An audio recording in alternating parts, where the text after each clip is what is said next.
Vamos a continuar entonces, o vamos a empezar más bien con la enseñanza.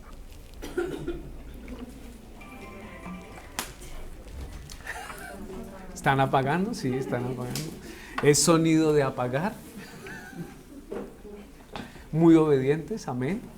Dios bendice a los siervos, a los amados obedientes. Amén. Vamos a estudiar o a introducirnos a estudiar el capítulo 1 del libro de Daniel. Vamos a utilizar las tardes de Shabbat, este espacio, para leer el libro de Daniel. El libro de Daniel. Capítulo 1 del libro de Daniel. ¿Sí? Así que vamos a abrir nuestras Biblias. Vamos a abrir nuestras Biblias en Daniel, que es el primero de los 12, de los que se conocen como los 12 profetas menores. 12 profetas menores. Daniel. Vamos a leer del versículo 1 al versículo 21 para contextualizarnos o para recordar lo que hemos venido estudiando sobre Daniel. ¿Amén? ¿Todos lo tienen? Entonces, en el año tercero, estoy leyendo capítulo 1, versículo 1, en el año tercero del reinado de Joacim, rey de Judá, vino Nabucodonosor, rey de Babilonia, a Jerusalén y la sitió. Y el Señor entregó en sus manos a Joacim, rey de Judá, y parte de los utensilios de la casa de Elohim, y los trajo a tierra de Sinar, a la casa de su Dios. Y colocó los utensilios en la casa del tesoro de su Dios. Y dijo al rey a Aspenaz, jefe de sus eunucos, que trajese de los hijos de Israel, del linaje real de los príncipes, muchachos en quienes no hubiese tacha alguna, de buen parecer, enseñados en toda sabiduría, sabios en ciencia y de buen entendimiento, e idóneos para estar en el palacio del rey, y que les enseñase las letras y la lengua de los caldeos. Y les señaló el rey ración para cada día, de la provisión de la comida del rey y del vino que él bebía, y que los criase 3 años, para que al fin de ellos se presentasen delante del rey. Entre estos estaban Daniel, Ananías, Misael y Azarías, de los hijos de Judá. A estos el jefe de los eunucos puso nombres. Puso a Daniel Belsasar, a Ananías Sadrac, a Misael Mesac y a Azarías Abednego. Y Daniel propuso en su corazón no contaminarse con la porción de la comida del rey, ni con el vino que él bebía. Pidió por tanto al jefe de los eunucos que no se le obligase a contaminarse. Y puso Elohim a Daniel en gracia y en buena voluntad con el jefe de los eunucos. Y dijo el jefe de los eunucos a Daniel: temo a mi señor, el rey, que señaló vuestra comida y vuestra bebida, pues luego que él vea vuestros rostros más pálidos que lo de los muchachos que son semejantes a vosotros, condenaréis para con el rey mi cabeza. Entonces dijo Daniel a Amelsar, que estaba puesto por jefe de los eunucos sobre Daniel, Ananías, Misael y Azarías: te ruego que hagas la prueba con tus siervos por 10 días y nos des legumbres a comer y agua a beber. Comparará luego nuestro rostro con los rostros de los muchachos que comen de la ración de la comida del rey, y haz después con tus siervos según veas. Consistió pues con ellos en esto y probó con ellos 10 días. Y al cabo de los 10 días, pareció el rostro de ellos mejor y más robusto que el de los otros muchachos que comían de la porción de la comida del rey. Así pues, Belsar se llevaba la porción de la comida de ellos y el vino que había de beber, y les daba legumbres. A estos 4 muchachos Elohim les dio conocimiento e inteligencia en todas las letras y ciencias, y Daniel tuvo entendimiento en toda visión y sueño. Pasados pues los días al fin de los cuales había dicho el rey que los trajeren, el jefe de los eunucos los trajo delante de Nabucodonosor, y el rey habló con ellos, y no fueron hallados entre todos ellos otros como Daniel, Ananías, Misael y Azarías. Así pues, estuvieron delante del rey. En todo asunto de sabiduría e inteligencia que el rey les consultó, los halló 10 veces mejores que todos los magos y astrólogos que habían en todo su reino. Y continuó Daniel hasta el año primero del rey Ciro. Amén. Hemos leído el capítulo 1 de Daniel. Entonces, desde luego, sugerimos el inicio del cautiverio. Este es el inicio del cautiverio. Y allí ya centramos a Daniel y a sus 4 amigos en Babilonia. ¿Fueron traídos de buena gana? No, no fueron traídos de buena gana, ¿cierto? Fueron secuestrados de los hijos, ¿cierto?, de los príncipes, para llevarlos a cumplir esa tarea fundamental o esa comisión que fue otorgada por el rey, ¿cierto?, a este jefe de los eunucos. Ahora sí, vamos a leer Daniel, ¿cierto? Llevamos 2 semanas tratando de iniciar el capítulo de Daniel y ahora vamos a iniciar el capítulo de Daniel en el versículo 1. En el versículo 1. Lo que tratamos de hacer es ir verso tras verso de tal manera que podamos comprender todo lo que está allí en este pasaje. Dice Daniel 1:1, en el año tercero del reinado de Joacín, rey de Judá, vino Nabucodonosor, rey de Babilonia, a Jerusalén y la sitió. Todos sabemos o hemos conocido sobre el gran imperio de Babilonia.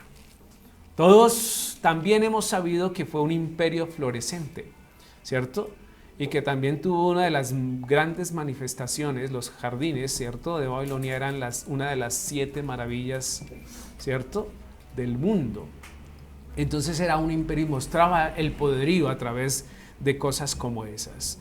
En esa época el rey de turno era Nabucodonosor, ¿sí? Y a él se le otorgó llegar delante de las murallas de Jerusalén. Ya leíamos hace 8 días, ¿cierto?, el propósito y cómo fue esa llegada. ¿Cómo fue esa llegada? ¿Cómo ven ustedes esa llegada a Jerusalén? ¿Cierto? Por puro designio de Dios. Casi que Dios determinó que este rey fuera y llegara a Jerusalén. Y desde luego la sitió. Entonces, para Jeremías es el año 4 de Joacín, ¿cierto? Aquí dice en el año tercero del reinado de Joacín. Sin embargo, si miramos Jeremías en el capítulo 25, versículo 1, hay una diferencia en años. Jeremías 25:1, ¿qué dice? Dice, palabra que vino a Jeremías acerca del pueblo de Judá en el año 4 de Joacín. ¿Se dan cuenta? Ahí está tipificando, mostrando que es el año 4, mientras que en Daniel 1:1 habla del año tercero. ¿Qué hay? ¿Una equivocación? Bueno, dice en el año 4 de Joacín, hijo de Josías, rey de Judá, el cual era el año primero de Nabucodonosor, rey de Babilonia. Entonces, traigo esto a relación o a mención para que tengamos presente que hay esa diferencia en años. Y ya la sabemos, entonces ya continuamos. No, debe haber una condición de explicación, ¿sí? Entonces, en uno de los comentarios encuentro esto. Dice, probablemente Daniel siguió el método babilónico de contar y no el sistema usado por Jeremías en esa época, ¿cierto? El sistema babilónico llamaba año de ascensión al año en que un rey ocupaba el trono. Por eso es que no se contaba, ¿cierto? Y el primer año completo de su reinado lo designaba como el primer año. Por tanto, el tercer año del reinado de Joacín, de acuerdo con la cronología babilónica, era el año 605, que corresponde específicamente al mismo año del cual se está hablando. Entonces, palabras más, palabras menos, En la cuenta de Daniel no se tipificaba el primer año en que llegó a gobernar, mientras que en la cuenta de Jeremías lo contaba porque lo contaba desde afuera, ¿sí? ¿Se hace entender? 4 años lleva ese rey allá, 4 años, mientras que los babilonios no, el primer año era como un año de gracia, digámoslo así, ¿sí? Entonces esa es la diferencia entre esas dos cuentas que se presentan en los dos textos. En palabras más o palabras menos, los dos indican lo mismo, lo mismo. La historia los data en el 605 antes de la era común. Continuemos. Dice allí Joacín, entonces en el año tercero del reinado de Joacín. Entonces fue el 17º rey de Judá, Joacín. Dice, y el hijo mayor de Josías fue colocado en el trono por el faraón Nacao. Fíjese que ya venía ¿qué? Ya venía en unas conquistas, ya venía en unas guerras. Es interesante leer el libro de los reyes y ahí usted ¿qué va a ver? ¿Qué va a ver? Reyes del pueblo de Dios que no son de Dios, ¿sí? Reyes, muchos hombres que Dios les permitió dirigir como rey la nación de Israel, pero que su corazón se desvió, ¿sí?, de seguir la palabra del Señor. Y ahí es donde nosotros debemos tener cuidado con el mundo, con las posiciones, con los cargos altos, porque a veces el orgullo se nos sube a la cabeza y terminamos haciendo más cosas para el mundo que para Dios. Entonces ahí debemos tener mucho cuidado. Es una voz de alerta si leemos el libro de los reyes. De hecho hay más reyes que podrían contarse como malos y muy pocos. Yo tengo un color verde para los reyes buenos y un color rojo para los reyes malos, y el verde es más poquito que el rojo. O sea, no los he contado específicamente, alguna vez lo conté pero ya no me acuerdo. Entonces, ¿qué determina eso? Cuidado, porque a veces seguimos al Señor, pero cuando tenemos bendición afuera se nos olvida y empezamos a cortar y a extender el camino, a cambiar el camino hacia el Señor. ¿Qué hace eso? El poder. ¿Qué era un rey en esa época? Un ungido del Señor, ¿sí? Y lo que decía el rey era casi, se hacía, mejor dicho. Entonces hay que tener cuidado con el poder, porque el poder es ¿qué? Frágil y veleidoso, siempre lo hemos repetido. O sea, hoy lo tenemos, mañana no lo tenemos. ¿Listo? Entonces, este es Joacín. Ahora miremos el relato de Segunda Reyes, capítulo 23, del 31 al 35, donde nos muestra este hecho histórico específico. Dice, de 23 años era Joacás, ¿cierto?, cuando comenzó a reinar, y reinó 3 meses en Jerusalén. El nombre de su madre fue ¿qué? Hamutal, hija de Jeremías de Libna. Y él hizo ¿qué? ¿Quién hizo lo malo? Joacás hizo lo malo ante los ojos de Jehová. ¿Qué es hacer lo malo ante los ojos de Jehová? ¿Cómo podemos medir eso? ¿Qué es hacer lo malo? Porque en un mundo, esto quizás para el momento podría ser muy claro, pero en un mundo tan abierto y extenso como en el que vivimos hoy, ¿y entonces qué es hacer lo malo? ¿Sí? Si hay gente que se cree buena y que de hecho podría ser buena. ¿Cómo qué? Yo salgo por las mañanas, oro, ¿cierto?, antes de salir y salgo a trabajar. Y luego almuerzo, sigo trabajando y me regreso a la casa. Y ya. ¿Soy malo o soy bueno? Entonces, en el concepto general, todo el mundo diría, ese tipo es bueno. Ese tipo es un alma de Dios, ¿cierto? Lo único que hace es trabajar y muy juicioso, es bueno. Pero cuando se puntualiza de que un hombre hace lo malo delante de Dios, es que omite, se aparta del concepto bíblico. Porque yo puedo leer la Escritura todas las mañanas y salir. ¿Sí? Podríamos coger el Salmo 91. Abramos en el Salmo 91. ¿Qué dice? Eso.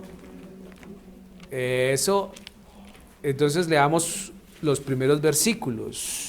El que habita el abrigo del Altísimo morará bajo la sombra del Omnipotente. Diré yo a Jehová, esperanza mía y castillo mío, mi Elohim en quien confiaré. Y él te librará del lazo del cazador, de la peste destructora. Con sus plumas te cuidará y debajo de sus alas estarás seguro. Escudo y adarga, que es protección en su verdad. No temerás el terror nocturno, ni saeta que huele de día, ni pestilencia que ande en oscuridad, ni mortandad que en medio del día destruya. Caerá a tu lado 1000 y 10.000 a tu diestra, mas a ti no llegará. Ciertamente con tus ojos mirarás y verás la recompensa de los impíos. ¿Y qué decimos? Todos decimos amén. Porque esto es verdad o es mentira. Esto es verdad. ¿Cuál es el problema? Para hacer énfasis en el concepto de hizo lo malo delante de los ojos. Porque yo puedo leer esto todas las mañanas y salir. Pero lo vuelvo como un ¿qué? Como un amuleto, como un talismán, ¿cierto? Que yo pronuncio simplemente porque recibo el poder y salgo. Y ahí en ese momento yo puedo leer todos los días la Escritura, pero alejarme del Señor, porque no hay una relación profunda de su palabra con mi vida, ¿sí? Simplemente lo tomo como rutina y así lo vivo. Y salgo y trabajo y dedico toda mi vida o todo mi tiempo a solo las cosas del mundo, ¿sí? Y pajareo y hablo y digo y todas las cosas en el sentido. Entonces ahí, en ese orden de ideas, fíjese que lo malo vendría a ser o vendría a aflorar en nuestra vida. ¿Qué es hacer lo bueno? Lo que la Escritura me dice que haga. Si me dice que debo orar, debo orar. Si me dice que debo congregarme, debo congregarme. Si me dice que debo cuidar mi manera de actuar, debo cuidarla. Si me dice que debo tener temor de Dios, debo tenerlo. Si me dice que debo tener en primer lugar a Dios que el resto de las cosas, ¿qué debo hacer? Hacerlo. ¿Sí? Entonces, en ese orden de ideas, ahí se aflora. Pero además, estos reyes, él hizo lo malo ante los ojos de Jehová, es que se dedicaban a desarrollar cultos a dioses paganos. A dioses paganos. Entonces, mucho cuidado. Dice, continúa el versículo y dice, conforme a todas las cosas que sus padres habían hecho. Basta leer lo que los padres de este rey habían hecho. ¿Qué habían hecho? Fornicación, adulterios, idolatrías, asesinatos, usurpaciones, sacrificios. ¿Qué más? ¿Qué se me escapa? Altares, sí, también. Ninguno, es correcto, eso está muy bien. Ninguno cuando llegaba en su gobierno derribaba los altares, sino que continúa con los cultos. Entonces fíjese que esa situación es, dice cosas que sus padres habían hecho. Ahora, los padres de estos no son mundanos, no son gentiles. Me preguntaba Carlos, ¿qué es gentil? El gentil es las naciones, la palabra gentil es para naciones, ¿sí? Pero dentro del componente bíblico se habla del pueblo de Dios y de los gentiles. Se hace esa diferencia. ¿Por qué hace esa separación que parece como diosa? Porque se supone que nosotros, los hijos de Dios, debemos ser la luz, ¿sí? A los gentiles, para poder ¿qué? Invitarlos a conocer y a practicar esto que nosotros realizamos, ¿sí? Entonces, de hecho, todos estuvimos en ese concepto de ser gentil. Entonces, continúa la palabra en el versículo 33. y lo puso preso Faraón, ¿qué? Eso, en Ribla, en la provincia de Hamad, para que no reinase en Jerusalén, e impuso sobre las tierras una multa de 100 talentos de plata y 1 de oro. Entonces Faraón Necao puso por rey a Eliaquim, hijo de Josías, en lugar de Josías su padre, y le cambió el nombre por el de... Entonces vemos que Joacim no se llamaba Joacim, sino se llamaba Eliaquim, pero le quitó el nombre de Eliaquim y luego se llamó Joacim porque así le plació a Faraón. ¿Listo? Y tomó a Joacás y lo llevó a Egipto y murió allí. Y Joacim pagó a Faraón la plata y el oro, mas hizo evaluar la tierra para dar el dinero conforme al mandamiento de Faraón, sacando la plata y el oro del pueblo de la tierra, de cada euro según lo estimaba de su hacienda, para darlo al Faraón a cabo. Pues, en medio de ¿cómo se llama eso? De guerra, se ponían impuestos, y ese era el impuesto que le había tocado. Entonces ahí está, un poco para contextualizar sobre este rey que estaba en esa época, en el año tercero del reinado de Joacim, rey de Judá. Vino Nabucodonosor, rey de Babilonia, a Jerusalén y lo sitió. Muy bien, ahora miremos este Nabucodonosor, ¿cierto? Rey de Babilonia. Dice, ahí está la palabra Joaquín, ¿cierto? Significa Jehová levantará. Jehová levantará. Un nombre interesante, ¿cierto? Para ese lugar. Muy bien. Dice Joacim reinó en esa época, y aquí viene Nabucodonosor. Este rey de Babilonia gobernó del 604 al 562 antes de la era común. En esta etapa en que sitió a Jerusalén, era el que dirigía el ejército de su padre, el rey que ese era, ¿cierto? Quien pronto moriría y le dejaría el reino.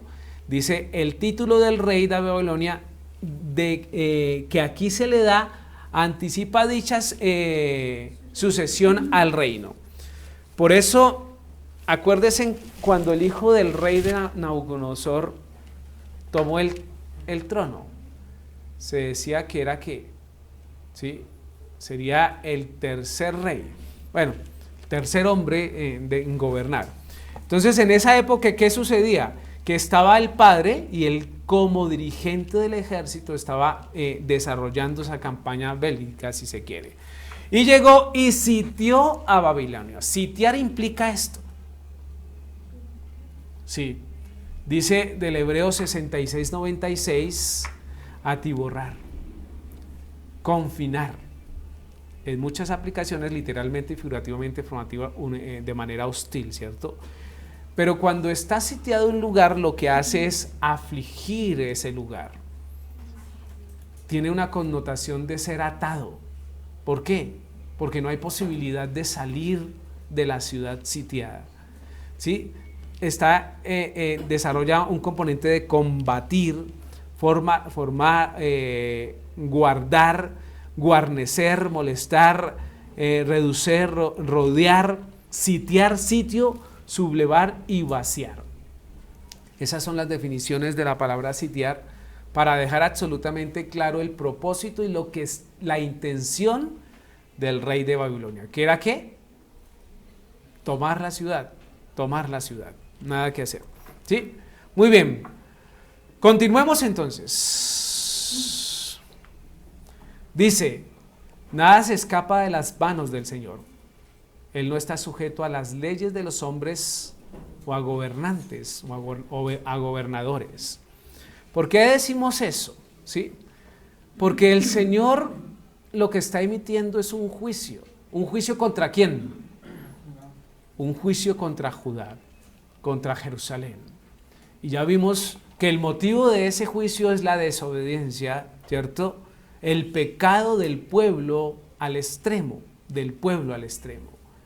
De tal manera que había llegado a un momento de corromperse totalmente, tener una corrupción total en ese momento. Entonces no se le escapa nada a nuestro Dios, que tomó a este rey, ¿para qué? Para emitir juicio delante de el pueblo de Israel. Jehová es quien gobierna a todos los reyes y hombres del mundo. Y aquí específicamente nos da, ¿cierto?, a través de este ejemplo, y nos aclara ese concepto. Generalmente se conoce como el Dios de Israel o el Dios del pueblo de Israel, pero en estos textos vemos que el Señor gobierna sobre quien le place, así de sencillo. Ahora, no sé si tenemos este entendimiento.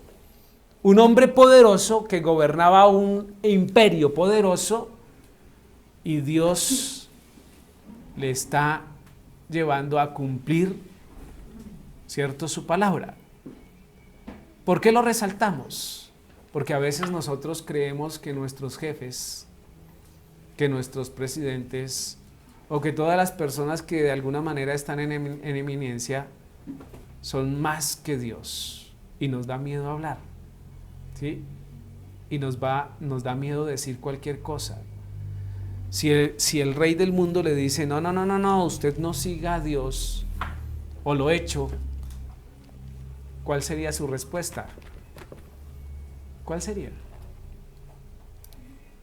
Es que usted no. O deja de asistir a ese lugar,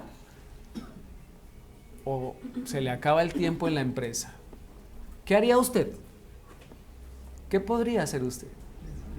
Mire, hoy aquí sentados decimos, no, que me eche. Primero yo agrado a Dios. Pero cuando está en la posición, créame que se trata, en algunos casos, no en todos, de buscar bemoles para acomodar la situación. Y se empieza a negociar con ellos. Porque a veces los creemos más poderosos que el mismo Dios. Y este es un ejemplo que Dios gobierna sobre todos. Absolutamente todos. Les doy un ejemplo de eso. Charlie me perdonará. Sabe que estamos en programación, ¿cierto? Y ordenaron un cambio. Póngale cuidado a lo que les voy a decir. Yo me reí anoche, desde antenoche empecé a reírme y decir, Señor, tú eres grande. Ordenaron un cambio. Y ese cambio era colocar a Carlos a trabajar el sábado. Y estaba listo el cambio con los profesores y todo, las rutas, porque eso es un cambio, ustedes no saben, es un camello cuadrar a esos profesores en todas las clases. ¿Qué creen que pasó? No se pudo hacer ese cambio. Sí. Y no se pudo porque se aprobaron PTs, porque hubo una cosa y tenían que devolverlo, definitivamente no. Y ese cambio se generó porque una de las jefes de programa movió, ¿cierto?, una de las clases por obligación, tenía que moverla y tenía que hacerse, porque es la clase que está dictando Carlos, son las clases que están dictando, ¿sí? Y el Señor no permitió que Carlos trabajara el sábado. Pero aún hay más sorpresas. Carlos tenía a cargo, ¿qué tenía a cargo Carlos? Un programa de adopción de grado que se llama Monitores Solidarios, el cual trabaja todos los sábados, todo el día. Todos los sábados, todo el día. ¿Y qué pasó, Charlie? Ya no hay ese proyecto. El Señor, ¿sí se da cuenta? Sin ton y son, le ubicaron solo clases, lo dejaron en su investigación, ¿cierto? Porque tiene procesos de investigación. Y uno decía, pero aquí que hoy entiendo, ¿sí ve? Las cosas que uno a ratos no entiende en su momento, con el tiempo se ríe uno y dice, amén. Porque Dios mueve absolutamente todo cuando a Él le place. Como a Él le place. ¿Para qué? Para darle respuesta a Carlos. Y tú y yo sabemos a qué nos referimos. ¿Sí? Para darle respuesta. Y eso yo no se lo he dicho a nadie. Hoy se lo estoy diciendo al mundo. Solo ustedes y el mundo. Pero tengo que decirlo en el sentido de que, de verla, si yo me callo las glorias de Dios, ¿qué clase de pastor sería yo? Y ahí es cuando yo digo, es necesario agradar a Dios antes que a los hombres. Y ahí está esa sorprendente obra. Creámosle más a nuestro poderoso Dios que a los reyesuelos del mundo. Que a los reyesuelos del mundo. En un momento específico, en un momento determinado, el Señor ajusta absolutamente todo para que podamos estar delante de Él. Y hoy digo amén, porque estuvo desde las 10, está desde las 10 de la mañana acá. ¿Qué nos queda a nosotros como congregación? Orar por la vida de Carlos, ¿sí? Orar por la vida de Carlos. Es su responsabilidad y es mi responsabilidad, ¿cierto? Porque como veo yo las cosas, el Señor está moviendo para que Carlos pueda acercarse a la verdadera palabra del Señor. Continuemos. Jehová es quien gobierna a todos los reyes y hombres del mundo. ¿Sí? Dice, se debe entender que Jehová es quien permite que los gentiles, Babilonia, ¿cierto?, realicen el juicio sobre el pueblo de Hashem. Hashem es el nombre, ¿cierto? Es el nombre, Dios. Se convierte y además se convierte en un instrumento suyo. Entonces, no demos esa respuesta, bueno, ¿y por qué, cierto, el castigo al pueblo por los de Babilonia, que era gente pagana? Pues porque Dios también permite que ejecuten, cierto, sus juicios a través de esas personas. Y qué más dolor que personas que no aman a Dios vengan y le castigan por no amar a Dios. ¿Sí se dan cuenta? De eso se ve todos los días. Cuando lo miran en la calle le dicen, ay, usted, ay, sí, posiblemente usted sea creyente. Ah, no, totalmente. ¿Sí? Entonces validemos lo que estamos haciendo. Miremos Nahum 1, 2 y 3. Lo que dice Nahum capítulo 1, versículo 2 y 3. Jehová es Elohim celoso y vengador. Celoso y vengador.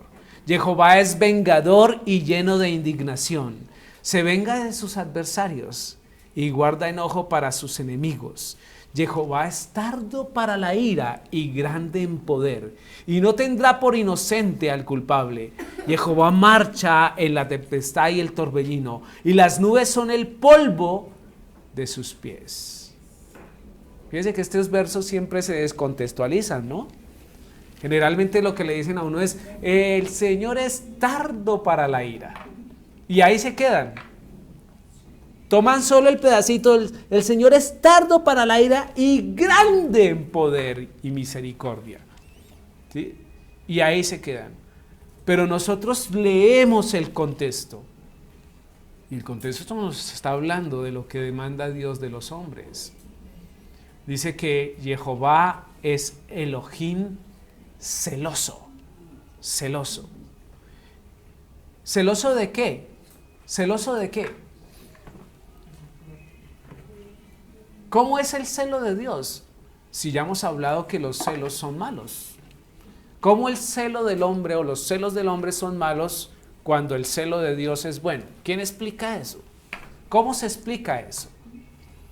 ¿Sí? De una manera muy sencilla. Los celos de los hombres son inseguridad, ¿cierto? Son inseguridad. Son falta de confianza en su, por decir, en su compañero o en su compañera. Eso es inseguridad. Eso inclusive no es valorarse uno mismo, sino tener miedos de otros que posiblemente es mejor que uno. Esos son los celos de los hombres. Por eso es que son infundados. Pero el celo de Dios tiene solo un fin específico. ¿Saben cuál es? Su bienestar. Su bienestar. Porque el celo de Dios se desborda a las personas cuando miran a otros dioses. Y si las personas miran a otros dioses, ¿a dónde van a terminar?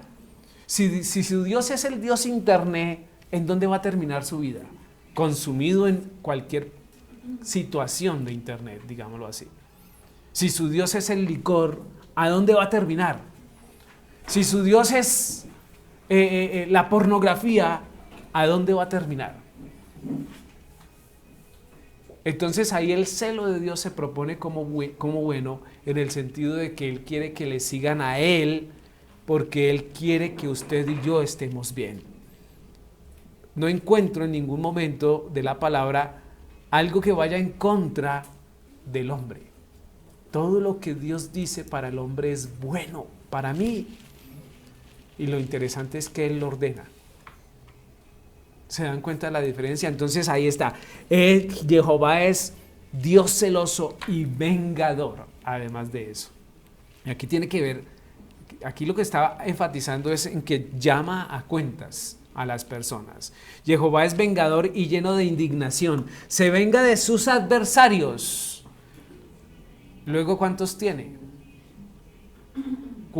¿Quién es el adversario de Dios?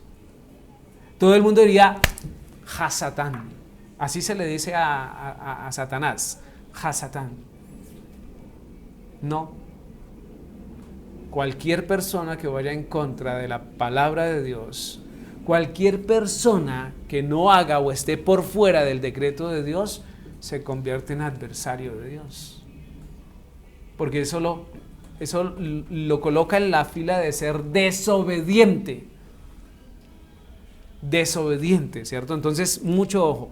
Dice, se venga de sus adversarios y guarda enojo para sus enemigos. Aquí viene Nahum 1:3. Jehová es tardo para la ira. Sí, efectivamente. Lo evidenciamos nosotros hasta hoy, como ya lo hemos dicho antes. ¿Sí? ¿Por qué el Señor no llega y tanta maldad y arrasa con todo y coge a los malos y les quita la cabeza? ¿Sí?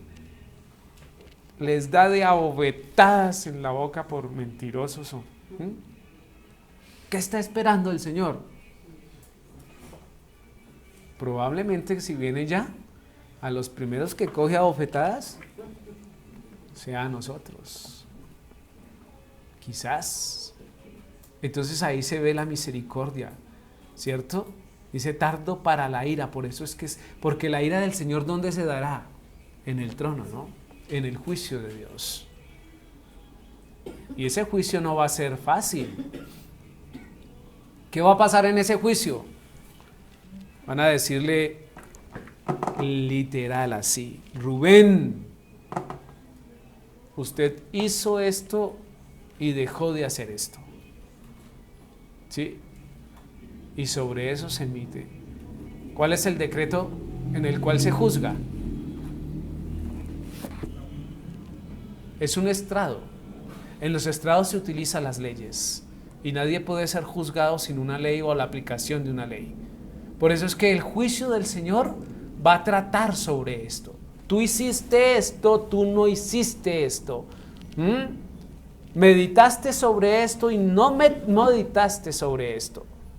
Porque de lo contrario sería un juicio ¿qué? Injusto, porque usted no tendría posibilidad de saber de lo que se está juzgando. Pero este documento, esta palabra de Dios ha pasado a través de la historia por todas las manos del mundo. Y todos hemos tenido la oportunidad de tenerla y de leerla también, aunque muchos no la lean. ¿Sí? Entonces, ¿se entiende lo que digo? ¿Sí se entiende lo que estoy diciendo? Alerta.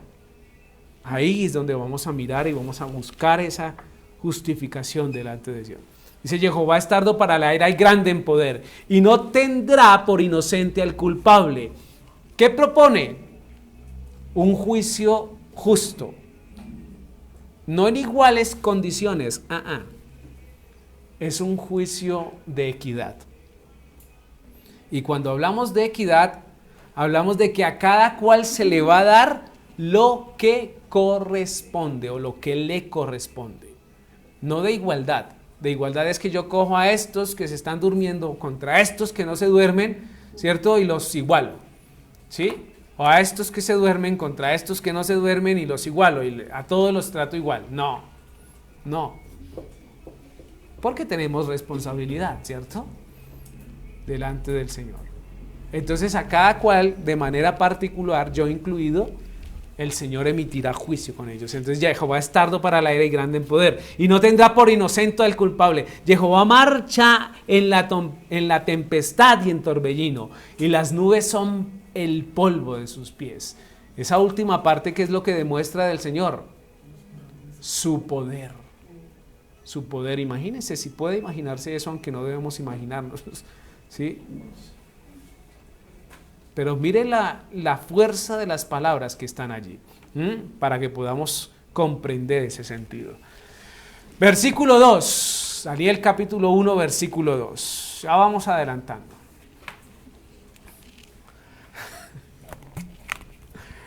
Dice,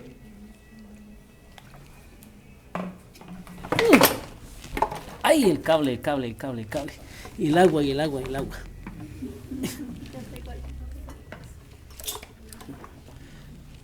Se regó el agua. ¡Ay! Pongámoslo por aquí arriba. Hice un pequeño reguero acá. Alguien búsqueme un traperito, por favor. Tratemos de secar ese. Se me cayó justo el botilito en los cables del computador. Muy bien, vamos a continuar mientras limpiamos el desorden. Dice versículo 2, y el Señor entregó en sus manos a Joacim, rey de Judá, y parte de los utensilios de la casa de Elohim, y los trajo a tierra de Sinar, a la casa de su Dios, y colocó los utensilios en la casa del tesoro de su Dios. En la casa del tesoro de su Dios. ¿Qué podemos decir en relación a esto? ¿Qué podemos decir en relación a esto? A ver, por este lado. Un segundito.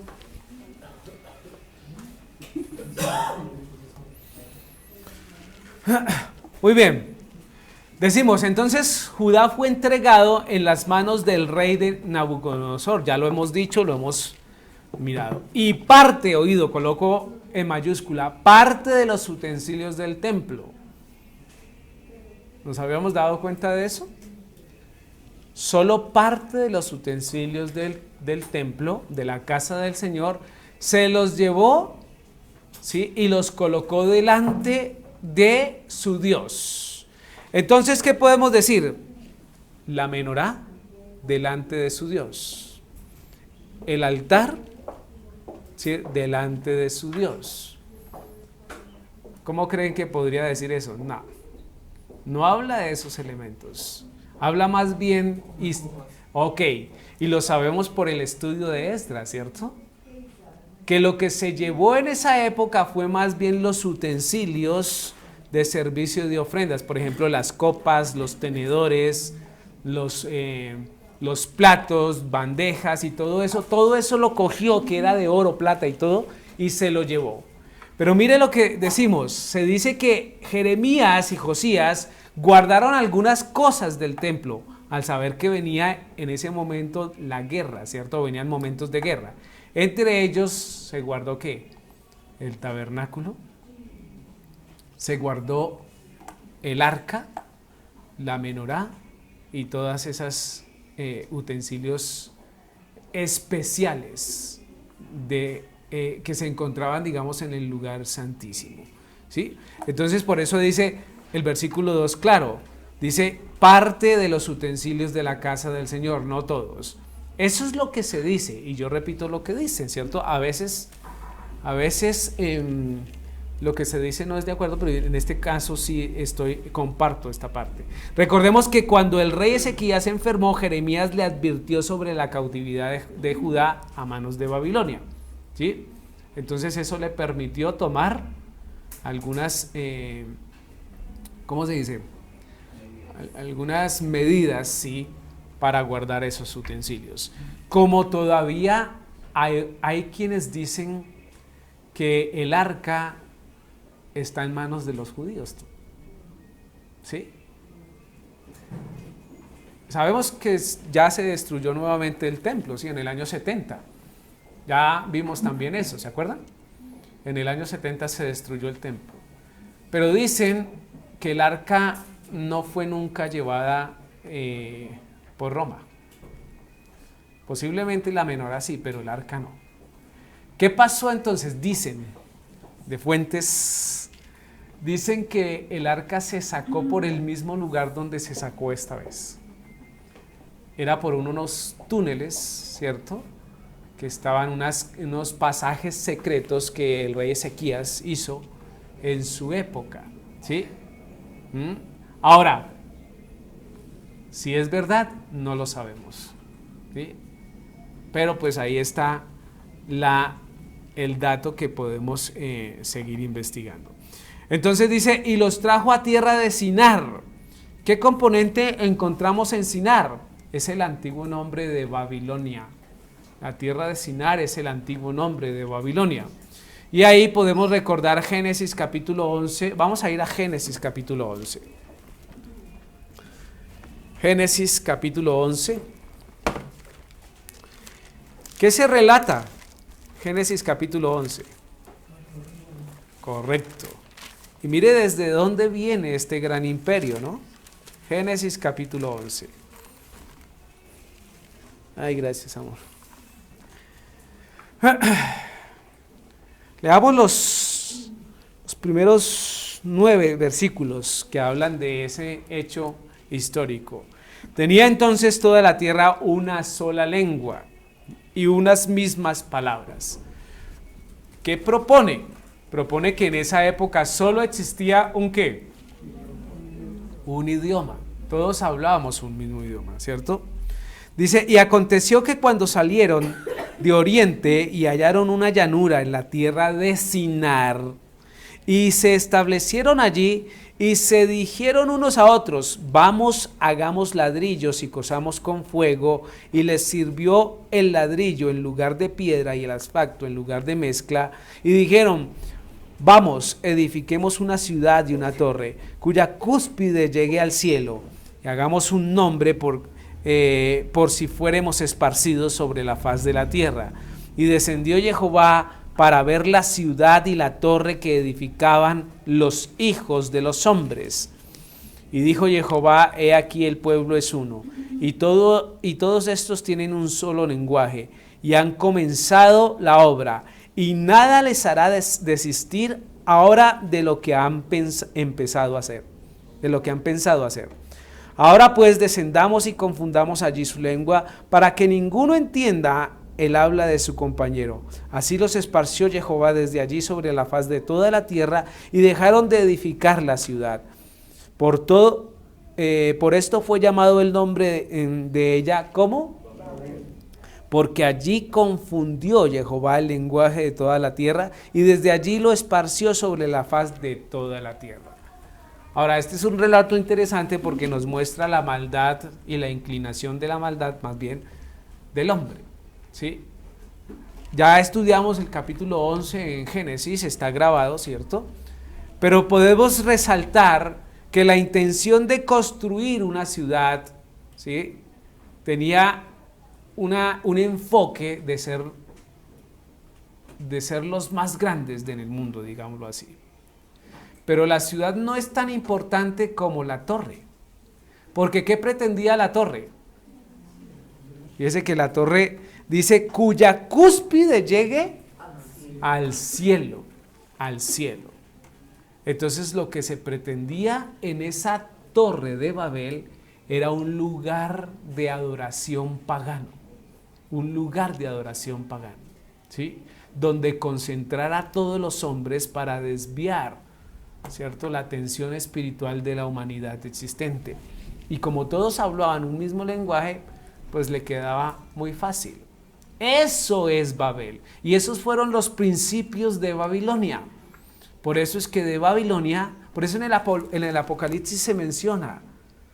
¿Cómo se menciona en el Apocalipsis Babilonia? La madre de las rameras, ¿cierto? Porque es la que confunde al mundo y le da del cáliz, ese cáliz que ¿qué? Que confunde a la humanidad, ¿sí? Que embriaga, correcto, ¿sí?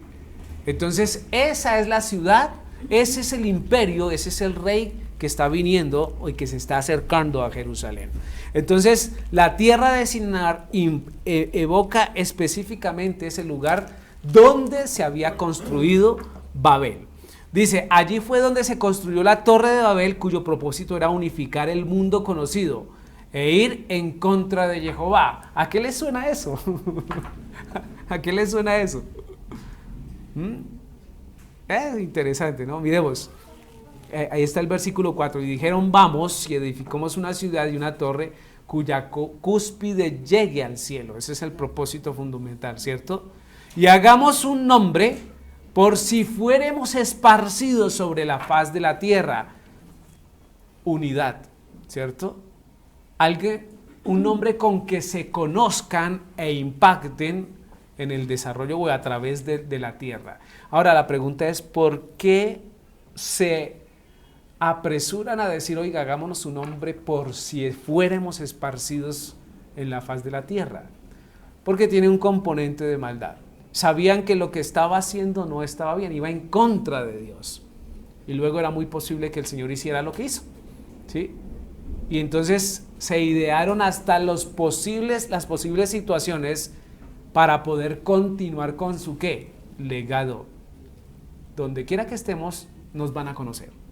Y van a unirse a nuestra filosofía o a nuestra tendencia, ¿cierto? En ese momento. Entonces ahí propone esa situación. Ahora yo coloco esto aquí.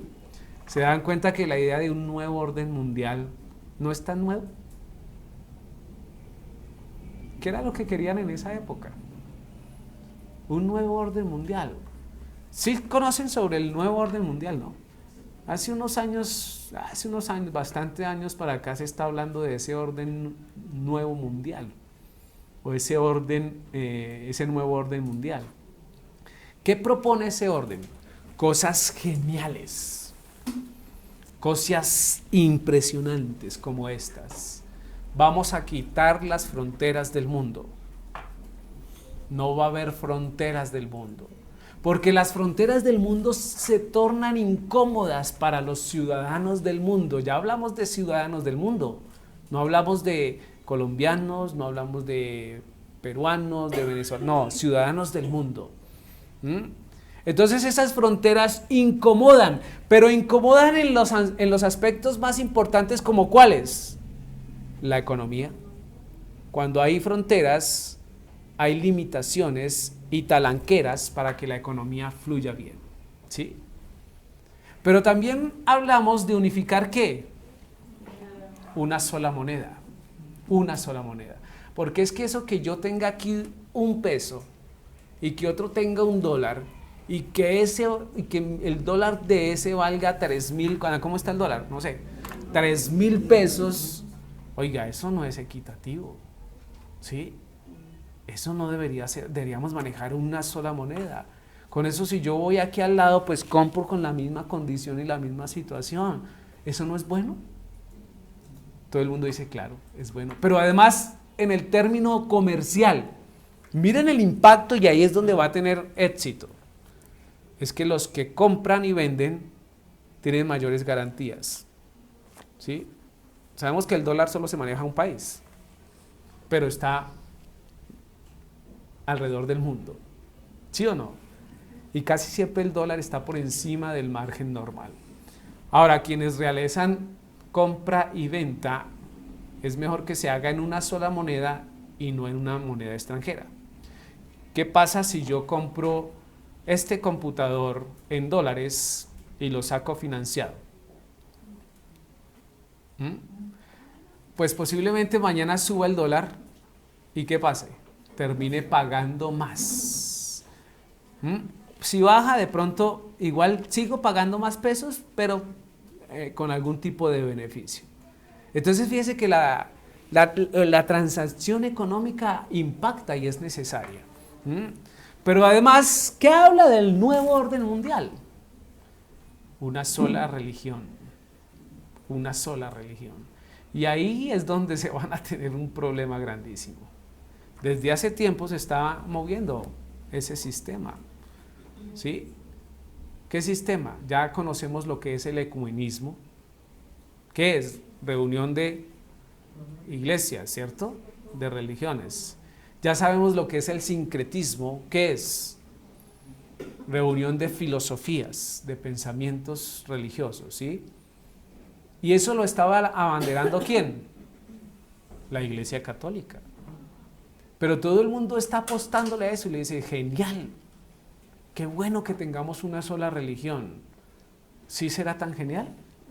¿Sí será tan bueno? Va a pasar exactamente lo que pasó en la época de la conquista romana. ¿Sí? ¿Qué pasó?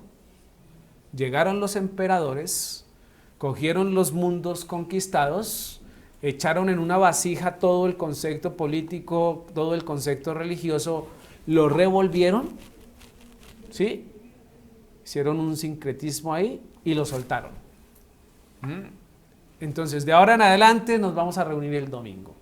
La religión se va a llamar así, de esta manera. Se va a adorar así. Este va a ser nuestro Dios y ya. Quien no lo cumpla, ¿qué le pasa? Como yo soy el emperador, tiene pena de muerte. ¿En pleno siglo XXI va a pasar eso?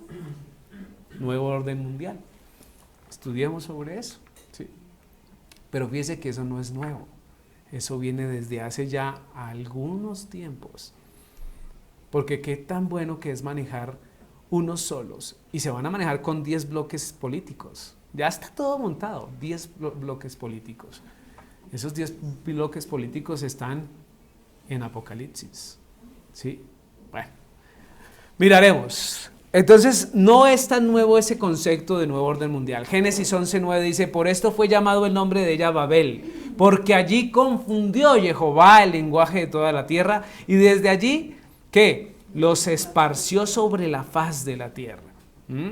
Entonces, decimos, la palabra Babel, o sea, literalmente viene del hebreo 11:01 y significa confusión, confusión. Babel. Viene la palabra o la ciudad Babilonia, incluido Babilonia y el imperio babilónico. Babel es Babilonia. Ahora, ¿por qué permitió Dios que fuera Babilonia? ¿Y por qué no otro rey? Otros reinos. Una nación, ¿cierto? Un imperio precisamente con este nombre. Pues determinemos que lo que el pueblo del Señor anhelaba en su vida era estar confundido. Quería confundirse en medio del resto de naciones. Quería participar de todo lo que hacían las otras naciones. Entonces Dios, que es tan sabio y que maneja todo de acuerdo a su voluntad, utilizó precisamente este reino para decir, no es así. Y emito juicio contra ustedes por lo que están anhelando. ¿Y qué anhelaban? Confundirse en medio de las naciones. ¿Sí? Entonces, mire eso que es interesante. Destaquemos que todo lo que tiene que ver con rebelión y con apartarse de Jehová es un rechazo al gobierno de Dios. Y por consiguiente, tiene que ver con confusión. ¿Es claro? Todo lo que tiene que ver con rebelión o con el apartarse de Dios es un rechazo directo al gobierno de Dios. Ahora, ¿qué podemos evidenciar ahí? Acordémonos de la rebelión de Coré. ¿Qué pasó en la rebelión de Coré? Alguien diciéndole a los que estaban haciendo las cosas de Dios que no querían hacerlo así, ¿cierto? Pero acordémonos que Coré también era de línea sacerdotal, ¿cierto? Entonces él como con mucho orgullo decía, ay, ¿por qué a Moisés y Aarón sí y yo no? Si yo también tengo representación línea, ¿cierto? Sacerdotal, yo debería estar ahí, prácticamente es lo que estaba anhelando en su corazón. ¿Qué le contesta al Señor? No eres tú por una cosita así de chiquita. ¿Cuál? Yo quiero que sea Él. Así de sencillo.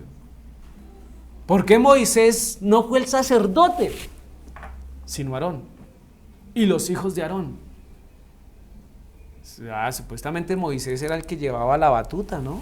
Y era hermano de Aarón.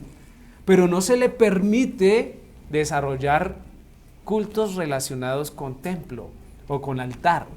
Se le permitió fuera a Aarón y a sus hijos. ¿Se dan cuenta? Dios es un Dios de orden y Dios coloca a cada uno el servicio que tiene que hacer. Entonces la rebelión no es buena. No es bueno levantar la cabeza y decir, yo podría estar haciendo eso. Podría. Quizás pueda. Quizás tenga condiciones o calidades para hacerlo, pero no le corresponde porque Dios no ha permitido. ¿Sí? Eso es así. En las cosas de Dios es así. Entonces ahí tenemos, destaquemos que todo lo que tiene que ver con rebelión y con apartarse de Jehová es un rechazo al gobierno de Dios. Y por consiguiente tiene que ver con confusión. Ese es el contexto en el cual se está centrando, se está metiendo Israel o Judá. Y cuando hay rebelión en nuestra vida, lo más probable es que repitamos estas palabras. ¿Cuáles? Las del Salmo 137.1. ¿Qué dice el Salmo 137.1? Junto a los ríos de Babilonia, allí nos sentábamos y aún llorábamos acordándonos de Sión. Es un salmo interesante. ¿Qué evoca este salmo? ¿Qué evoca? ¿Qué llama? ¿Qué recuerda este salmo? La libertad que tenían en Jerusalén, la libertad que tenían en Judá, la libertad que tenían en el monte de Sión. Cuando estas palabras se construyen desde Babilonia, dice, junto a los ríos de Babilonia, ya estaban en cautiverio. Ahí se sentaban, ¿sí? ¿Y qué hacían? Lloraban. ¿Por qué lloraban? Por lo mismo que lloraron los de anoche. Porque supieron, o más bien, desaprovecharon lo que tenían en su momento. Tenían la oportunidad de celebrar culto al Señor, como nosotros hoy tenemos la oportunidad de venir a cada congregación. Tenían la oportunidad de leer Torá, como nosotros hoy tenemos la oportunidad de leer la Escritura. Tenían la oportunidad de entrar libremente, ¿cierto?, con ofrenda, ¿cierto?, al templo del Señor, como nosotros hoy tenemos la entrada libre por medio de Yeshua HaMashiach. Podrían hablar directamente con su Dios como nosotros hoy tenemos esa libertad de hablar con nuestro Dios. Sin embargo, descuidaron eso. Teniendo la oportunidad, la descuidaron y se fueron tras dioses ajenos. Se confundieron con el mundo, como quizás muchas de las personas que están siguiendo los pasos del Señor hoy se tratan de confundir con el mundo, porque tenemos esa libertad.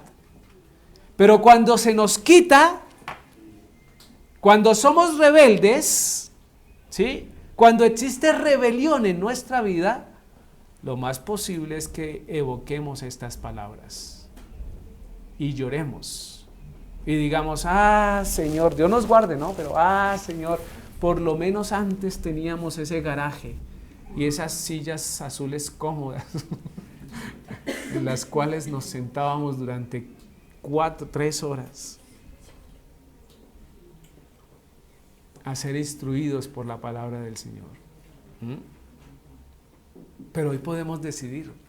Usted decide estar acá, como también puede decidir no venir. Estar aquí al frente en el bar ya no se llama Marce, se llama, no sé cómo se llama. Ahí alcanzamos a escuchar las melodías armónicas, ¿cierto?, de los compases al ton del brindis sabatino.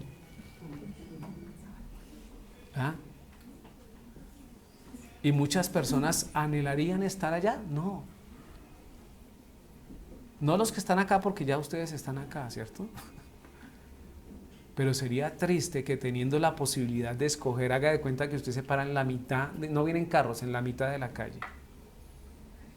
Y en la medida que usted dice, me voy para el bar o me voy para la Quejilá, ahí ya hay un problema. Porque eso no se debe ni pensar. Debe uno venir directamente a alabar al Señor. No al pastor, no. Una herramienta, ¿cierto? Pero hoy tenemos esa posibilidad. Ellos ya no la tenían. ¿Por qué no la tenían? Por la dureza de sus corazones. Porque se habían alejado tanto de Dios que Dios les entregó, ¿cierto? Y les mostró por qué era que se estaban encerrando en ese cautiverio. Continuemos, Daniel capítulo 1, versículo 3 y 4.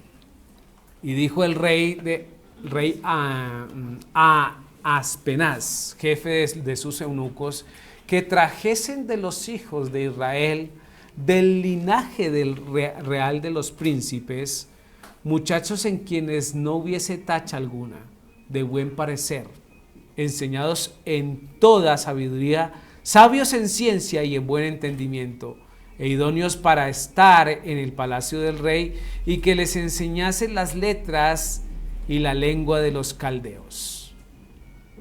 Entonces aquí hay un propósito especial. El rey le otorga o le da un edicto, algo que cumpla el jefe de los eunucos. Ahora, me llama la atención. Se cree que Daniel y sus compañeros fueron eunucos en Babilonia. ¿Cómo así? ¿El santo Daniel, el profeta Daniel eunuco? ¿Por qué se cree? Por la misma palabra del Señor. Isaías 39, 5, 6 y 7. ¿Qué dice? Entonces dijo Isaías a Ezequías: oye palabra de Jehová de los ejércitos. He aquí, vienen días en que serán llevados a Babilonia todos los que han, todo lo que hay en tu casa y lo que tus padres han atesorado hasta hoy. Dice, ninguna cosa quedará, dice Jehová, de tus hijos que saldrán de ti, que habrás engendrado tomarán, y serán ¿qué? En el palacio del rey de Babilonia. Esa es una profecía de Isaías. ¿En dónde se está cumpliendo? Daniel 1, 3, 4 y 5, ¿cierto? Dice, el rey dijo a Aspenaz, jefe de sus eunucos, ¿por qué al jefe de los eunucos? Yo busqué y traté de, es que eunuco, de pronto la palabra eunuco hace relación, ya la vamos a mirar, pero hace relación de pronto a un oficial real, como para querer dar excusa. No, eunuco es castrado y tiene que ver con la situación de la cámara real. Pero además tiene que ver con ser consejeros reales. Y al parecer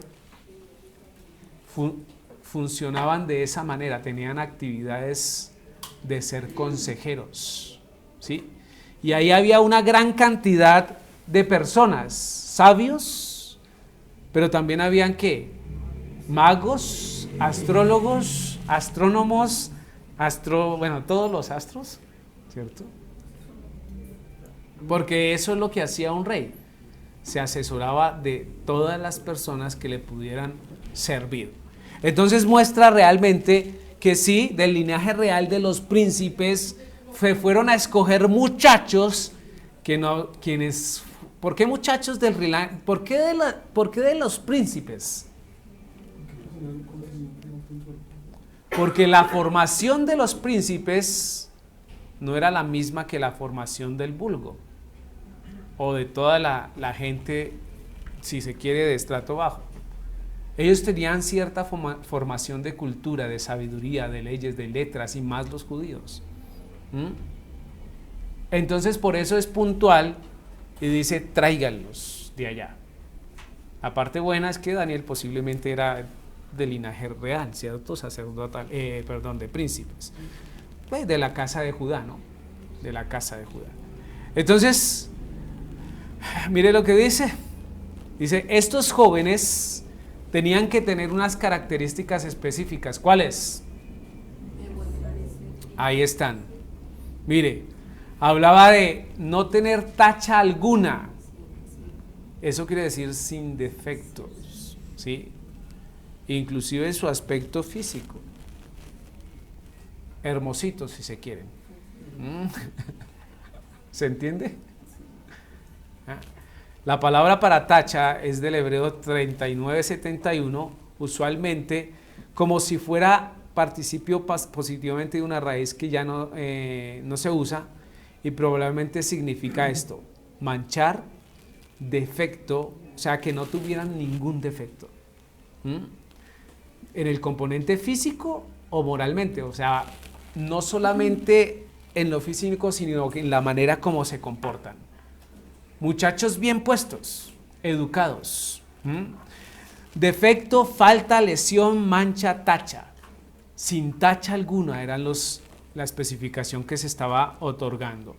¿En dónde se iban a encontrar? Ahí, ¿cierto? Dentro de las casas reales o las castas reales del pueblo de Judá. ¿Qué más dice? ¿Qué otra característica se podría tener? Dice de buen parecer.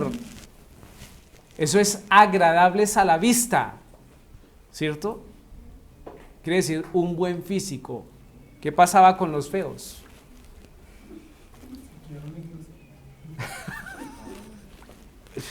Bueno, tendríamos que entrar, ¿cierto?, a evaluar cuál era el concepto de belleza de los babilonios, ¿cierto? Porque en algún momento el concepto de belleza de los romanos era totalmente opuesto al que hoy tenemos, o al que manejamos, ¿cierto? Por lo menos en el aspecto de las mujeres. Entonces, lo que sí era que demandaban unos requerimientos y unos estándares que el rey estaba proponiendo. De buen parecer, bonitos, agradables, ¿cierto? Buenos a la vista, de un aspecto físico interesante. Una cicatriz en la cara, no. ¿Sí? El machetazo en la guerra, no. ¿Me hago entender? Eso es lo que estaba buscando. Claro, iban a estar en su corte. Posiblemente el rey tenía más de una cortada, ¿o no? Es el rey. Dice, enseñados en toda sabiduría, sabios en ciencia y de buen entendimiento. ¿Sí? También esa característica. Estaba como difícil, ¿no?, buscar la situación. Es como yo les diga, vea, vaya, búsquenme en estas personas. ¿Sí? Que sean sabios en ciencia, que sean de buen parecer, enseñados en toda sabiduría, pero además que tengan un entendimiento profundo e idóneos para estar en el palacio. ¿Oh? Vayan, búsquenlos. Hoy sería un poco más difícil, ¿no? Enseñados en toda la sabiduría, sabios en ciencia y en buen entendimiento. ¿Qué pretende esto? Pretende personas jóvenes formados en la academia, que tengan la posibilidad de ¿qué? De desarrollar pensamiento, ¿sí? Que lean, entiendan, ¿cierto? Asimilen, pero también interpreten, que coloquen una posición, un estándar arriba de lo que se observa. Casi genios, sabios.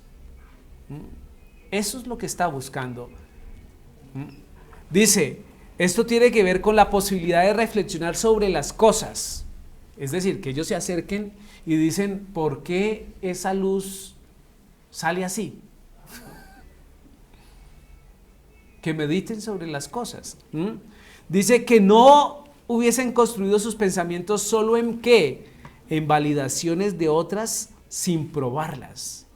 Porque a veces nosotros no hacemos probatoria de las cosas. Decimos acá, tenemos que hacer así. ¿Y usted qué dice? Sí, así hacemos. No, usted tiene que ir a mirar en la escritura a ver si efectivamente sí es como se dice. Probar las cosas. Por eso nosotros tenemos que mente para poder desarrollar eso. Sabios, en otras palabras, ¿listo? Que sean idóneos para estar en el palacio del rey. ¿Qué propone eso? ¿Qué propone? ¿Todo el mundo podría estar en el palacio del rey? No, y menos de este rey. Eso propone personas que su comportamiento sea adecuado, bien puestas, que sepan manejarse. Entonces yo me imagino, por ejemplo, un niño sin educación, como los que veo uno hoy. Entonces se van de visita y ¿qué? El muchachito se sube en la silla de la visita, brinca en la cama sí, apaga y prende el televisor sin permiso. ¿Y los papás qué hacen? Ay, ¿cómo estás cansón? Ay, ¿qué te pasa? ¿Qué le pasará al niño? ¿Sí? Se sube en la mesa, se quita los zapatos. Ay, no molestes tanto. ¿Hemos visto esos comportamientos? Yo sí los he visto en algunos niños. ¿Sí? ¿Qué debemos hacer nosotros? Pellizco y para afuera. ¿Un pellizco? No. No. La Biblia no nos manda a pellizcar los hijos.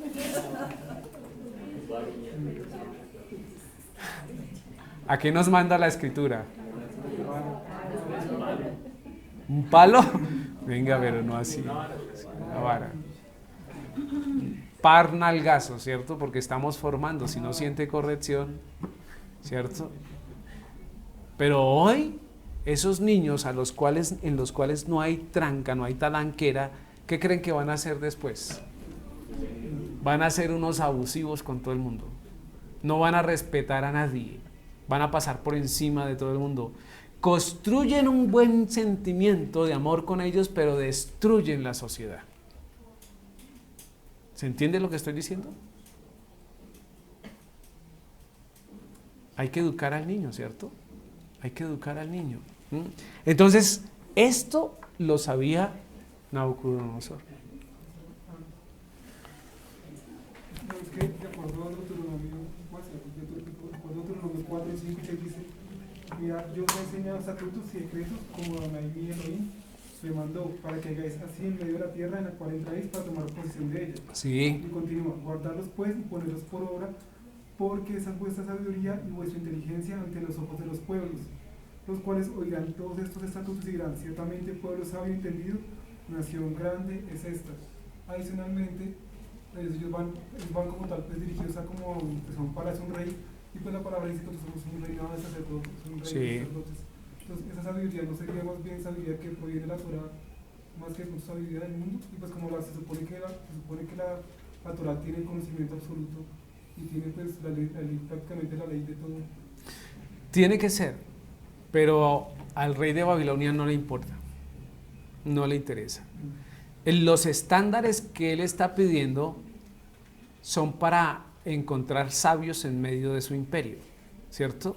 Que asesoren sobre temas de guerra, de política, de situación. Desde luego, los hebreos a través de la historia y a través de los gobiernos que han estado, no se desligaron, ¿cierto?, de la Torá, y sobre eso emitieron sus discursos, ¿sí? Esa sabiduría que nosotros tenemos a veces no es sabiduría para el mundo. Al contrario, es locura. Es locura porque no entienden. La gente no entiende por qué yo uso la barba así. Y les incomoda. A muchos, ¿no? Ya les he contado, la persona que pasa, la señora que pasa y dice: uy, guácalas. Señora, ya le dije, mi barba es más limpia que su cabello porque yo me lavo todos los días con champú y usted cada 8 días el cabello. ¿Sí? Entonces, esa es la situación. No se entiende el propósito de las cosas de Dios, a no ser que ¿qué? Que tengamos esa iluminación de Dios. Pero sí, Javier, de hecho debería ser ese contenido fuerte y lo vamos a mirar aquí más adelante, ¿listo? Dice, la pretensión de Nabucodonosor era la de ampliar, aquí miro, su séquito de sabios, ¿cierto? En quienes pudiera preguntar, o a quienes les pudiera preguntar, sabios enseñados en las interpretaciones para su beneficio, ¿sí? Para su beneficio. De hecho, es lo que continuamente hacían. Entonces lo que está haciendo es aprovechándose y ampliando su pool de consejeros. ¿Por qué jóvenes? ¿Por qué no se trajo los sabios de Israel? Correcto. Porque jóvenes pueden tener una formación. De hecho, más adelante lo dice, ¿no? ¿Cierto? Pueden ser formados según el requerimiento del rey. Aquí tuvo un problema, ¿no? Aquí tuvo un problema Nabucodonosor con ese sentido. Dice, los caldeos posteriormente fueron conocidos como magos y personas iniciadas en las ciencias ocultas. Entonces, cuando se habla de los caldeos, no se olvide que estos son los caldeos, ¿cierto? Se habla de personas que tengan esa condición de ser intérpretes de cosas ocultas. Daniel 2:4 mismo lo muestra. Entonces hablaron los caldeos al rey en lengua aramea. Rey, para siempre vive. Di el sueño a tus siervos y te mostraremos la interpretación. Sabios, videntes, hechiceros, astrólogos, todo lo que pueda tener esa condición. Entonces para eso era que se mostraban. Y Daniel formó parte de ese grupo de personas. Daniel 4:7 dice, y vinieron magos, astrólogos, caldeos y adivinos. ¿Sí ve que los meten en la misma paila? Y les dijo el sueño, pero no pudieron mostrar su interpretación. Hablando así de pasajes puntuales donde se ve el propósito de esta actividad en la cual se iba a desarrollar. Muy bien, dice, sin embargo, que debemos decir que Daniel siempre le consultó a Jehová y no a espíritus malignos. Hay que aclarar eso, ¿no? Porque podría estar pensando las personas, entonces Daniel era el que hechicero. ¿Sí? No. Ya veremos más adelante, ¿cierto? Que su profecía, su interpretación y todo lo que hacía dependía, como decía Javier, de las cosas del Señor. ¿Sí? Una vida controlada por el Espíritu Santo. Una vida entregada a Dios. Como quizás nosotros deberíamos tenerla. Él en un contexto hostil. ¿Será que ser esclavo es bueno? Y más en un reinado como ese. Sin embargo, actuó mejor que muchos de nosotros, que aún tenemos libertad y facilidad de tomar decisión en algún caso, ¿cierto? Entonces, Isaías 8:19 dice, y si os dijeren, preguntad a los encantadores y a los adivinos, que susurran hablando, responded, ¿no consultará el pueblo a su Dios? ¿Consultará a los muertos por los vivos? Es una manera sarcástica de decir, ojo con esos, ¿cierto?, videntes, con esos hechiceros, con esos adivinos. ¿A quién debe consultar el pueblo de Dios? Al mismo Dios. Por eso es que los hechiceros afuera, todo lo que tenga inclinación a esas cosas de adivinación, ¿cierto?, de hechicería, ¿sí?, está mal. Está mal. ¿Cuántas personas no van, por ejemplo, a donde San Gregorio, a que los sane, en lugar de ir directamente al Señor? ¿Cuántas personas no pudieron acudir al indio amazónico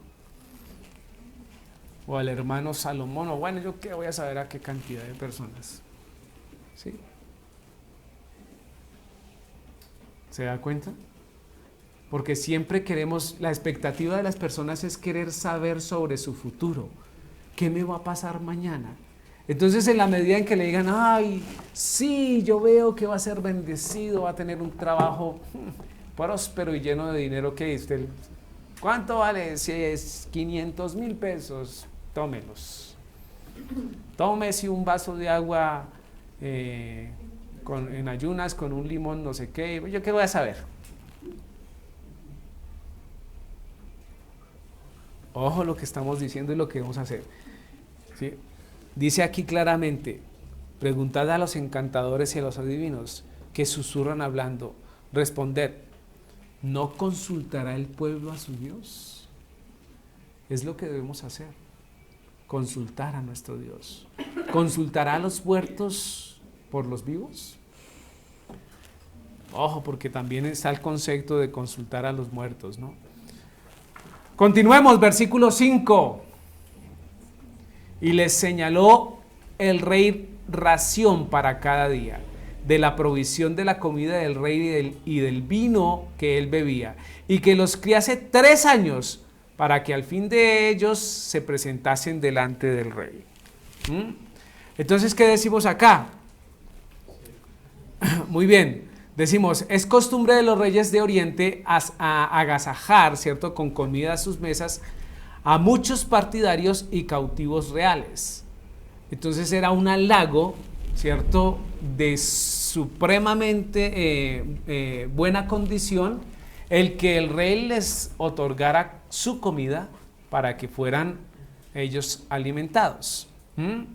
Es como uno de los privilegios especiales, si se quiere. Se dice que 3 años es el tiempo adecuado para formar buenos discípulos. ¿Dónde podemos evidenciar eso? ¿Cierto? Ahí lo tenemos. El Señor Yeshua también estuvo 3 años con sus discípulos enseñándoles lo que deberían saber. Entonces 3 años es el tiempo adecuado para que se estructure de manera perfecta, ¿cierto?, los contenidos o las enseñanzas de cualquier persona. Pero esos 3 años no son cada 8 días, ¿no? Son 3 años continuos, día y noche con ellos, compartiendo, enseñándoles. Por eso habitaban en el mismo lugar. Comían sí, pues no en el mismo lugar, pero sí en las mismas condiciones, si se quiere. Entonces esos 3 años son fundamentales para la estructuración del pensamiento que pretendía el rey. Dice ser criados, dice crecer, dice formar en el conocimiento y luego presentarlos ante el rey para ser evaluados. Era lo que había demandado, ser criados. ¿Cómo así ser criados? Pues ser criados implica tener ese crecimiento,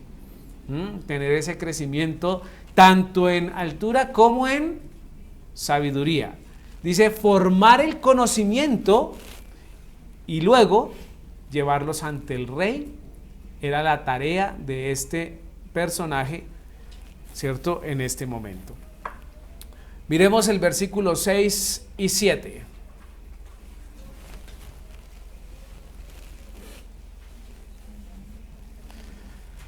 Bueno, dice, entre estos estaban Daniel. ¿Entre estos qué?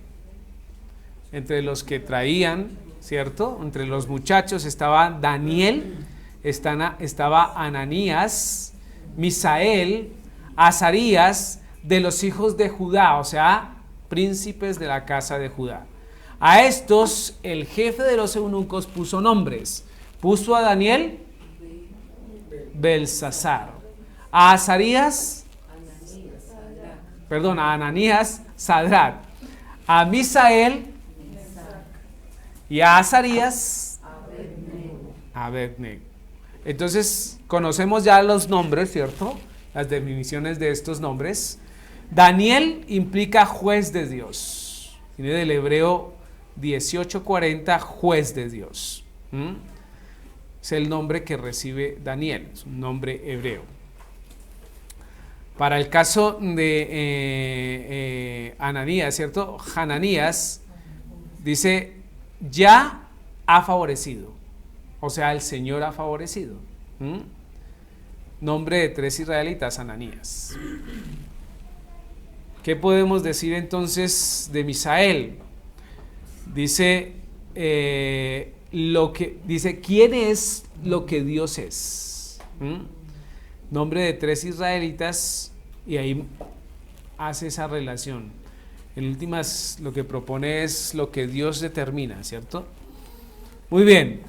Y luego Azarías, que significa ya ha ayudado. Ya ha ayudado. Todos los nombres en el componente hebreo implican algo. Tienen un sentido especial. Por eso es que nosotros decimos Yeshua y no decimos Jesús. Jesús no traduce nada. Entonces, eso lo evidenciamos en esta parte, o la mayoría de nombres, digámoslo así. Inclusive los de anoche, ¿sí vieron tan interesante? Interesante. Muy bien, miremos el versículo 7. A estos el jefe de los eunucos los puso por nombre. Puso a Daniel, Belsasar, a Ananías, Sadrat, a Misael, Metzat y a Azarías, Abednego. Entonces, en ese orden de ideas, los nombres fueron cambiados de nombres de Dios por nombres de dioses paganos. El primer cambio que tuvieron que soportar los hijos de Judá. Quitarles el nombre y colocarles... ¿Qué pretendía quitar ese nombre? Sí, desarraigarlos de la identidad con que venían, ¿sí? Que su nombre ya no fuera más su nombre, sino algo que tendría que pasar al olvido. Porque en la medida en que decían, Daniel, venga, habla sobre el sol, no podía. Porque el mismo nombre habla de él, ¿cierto? Habla de lo que él representa. Entonces la primera tarea, y bien efectuada, muy bien, fue cambiarles el nombre a todos estos muchachos. Muy bien, en ese orden de ideas, Daniel, que le colocaron Belsasar, significa a quien Bel favorece. Y ya sabemos que Bel es una deidad, ¿no? A quien Bel favorece. Es lo que está diciendo Belsasar. Ahora, a Ananías le colocaron Sadrach, inspiración del sol.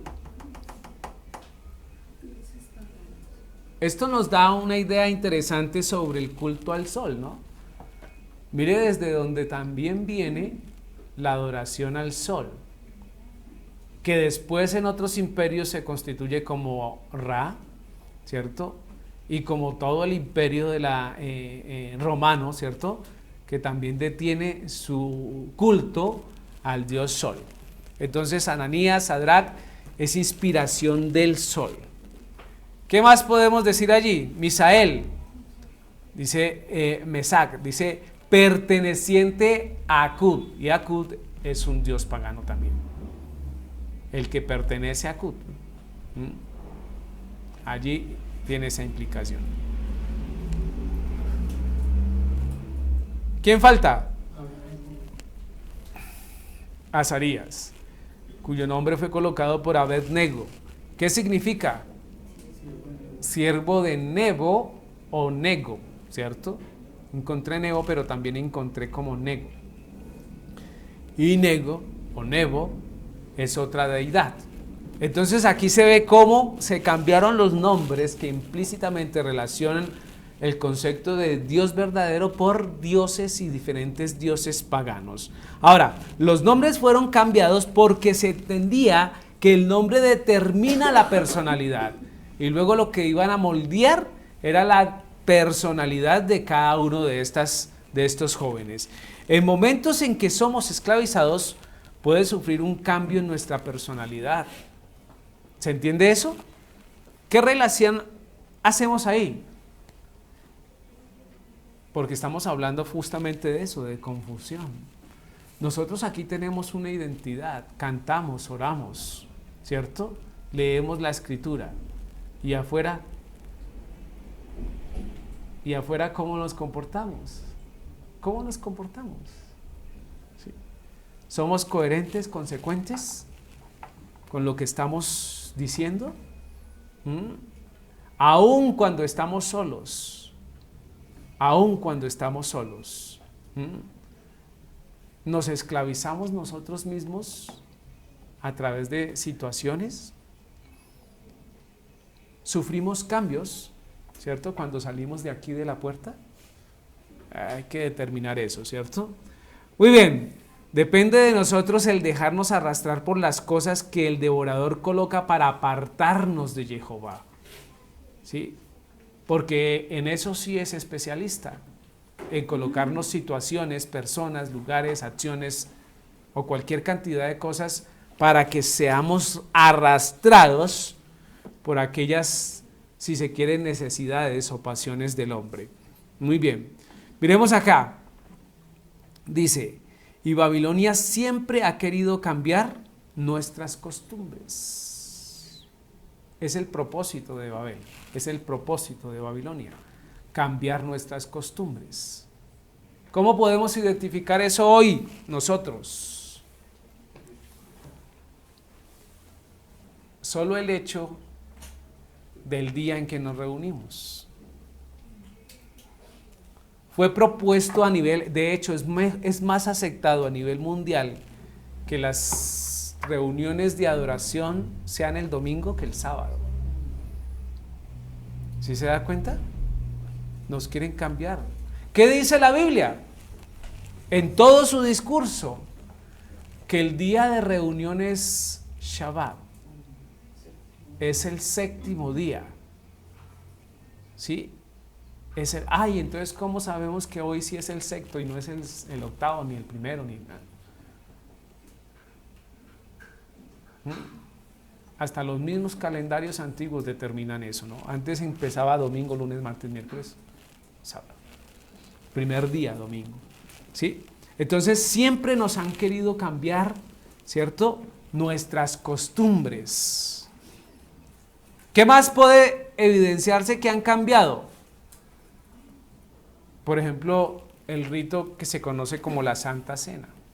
Dígame si no es cambiar profundamente una fiesta del Señor por un rito desconocido. ¿Qué se habla de la Santa Cena? El cuerpo y la sangre del Señor, ¿cierto? Pero cuando vemos en la Escritura, esa relación tiene que ver con celebrar Pesaj, la fiesta de Pesaj, que es donde se mata el cordero, ¿cierto? Se inmola el cordero. Entonces fíjese que ahí también nos han querido cambiar las costumbres. ¿Qué es la Semana Santa? Una copia de una fiesta del Señor. ¿Sí? Entonces, ahí hay muchas cosas que nosotros deberíamos estar identificando. Miremos el versículo 8. Y Daniel propuso en su corazón no contaminarse con la porción de comida del rey, y con el vino que él bebía, pidió por tanto al jefe de los eunucos que no se le obligase a contaminarse. Que no se le obligase a contaminarse. Entonces, aquí vemos un sentir especial de Daniel. ¿Sí? Dice lo siguiente, no se dice que los 4 propusieron no contaminarse, sino que dice que Daniel propuso en su corazón no hacerlo. De 4, 1. Todavía hay gente alegre en la vida. Qué bueno. Sí. Entonces Daniel fue el que propuso. Luego, ¿qué pasó? Los otros 3 fueron impactados por el propósito de Daniel. Aquí vemos la influencia de un hombre o de una persona en su contexto. Cuando alguien no destaca o no demuestra lo que es bueno, pues es difícil ver lo bueno. Y lo que hace es que se repiten las cosas malas, ¿sí?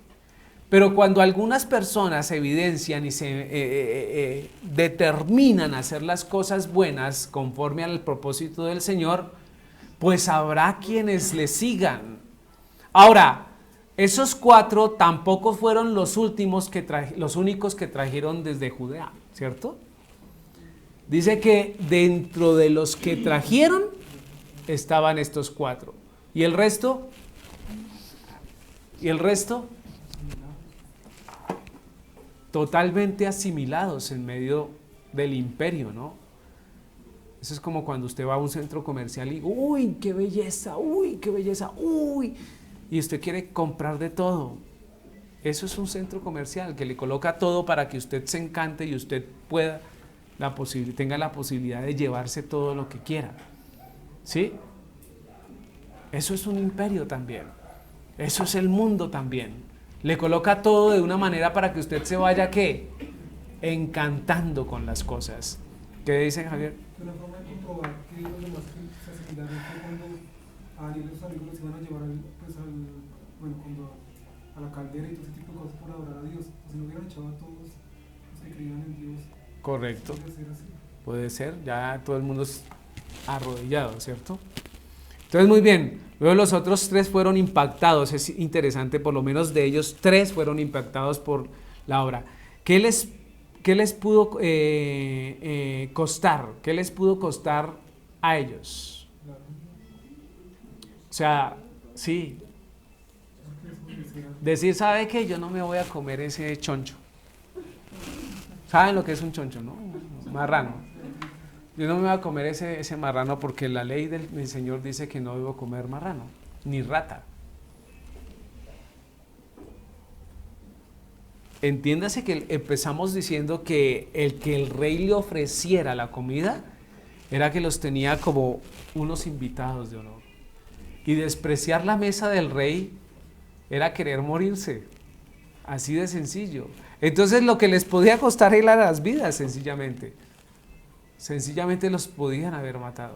Eso no es como cuando entra uno al restaurante y le dice, no me sirvas papas criollas, no.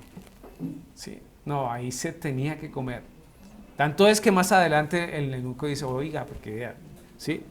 Miren, sin embargo, en momentos de peligro extremo también podemos confiar en Jehová, claro que sí. Ahí es cuando más debemos confiar en el Señor. Cuando estamos en una situación difícil, ¿qué hago? ¿Qué hago? ¿Qué hago? ¿Obedezco a Dios o no lo obedezco? ¿Sigo a Dios o no lo sigo? ¿Me como este chancho o no me lo como?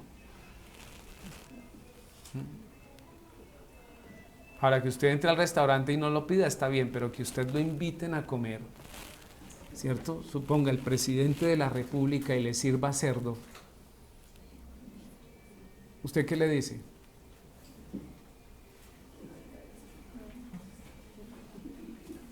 Soy vegetariano, Javier se salva, ¿no?